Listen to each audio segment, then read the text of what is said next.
Hello viewers, welcome to our channel. Today our topic is LG washing machine. ఇక్కడ చూడొచ్చు మీరు IE error వస్తుంది.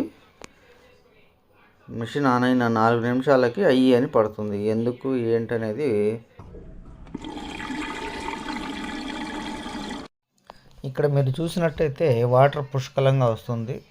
IE error అనేది వాటర్కి సంబంధించిన ఎర్రర్. మీరు చూడొచ్చు అయ్యి మళ్ళీ రిపీట్ అయింది. 4 నిమిషాలకి నీళ్ళు మొత్తం వదిలేసింది. సగం నీళ్ళే వదిలేస్తూ ఉంటుంది రాగానే.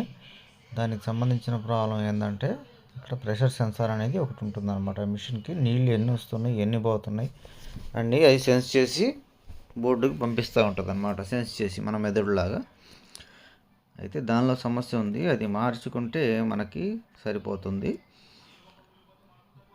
ఇప్పుడైతే అది మార్చాలని డిసైడ్ అయినా మిషన్ మొత్తం క్లోజ్ చేసేసి కస్టమర్కి మళ్ళీ వచ్చి మనం రీప్లేస్మెంట్ చేసినట్టయితే ఓకే అవుతుంది. Thank you for watching. Subscribe for more videos. Thank you.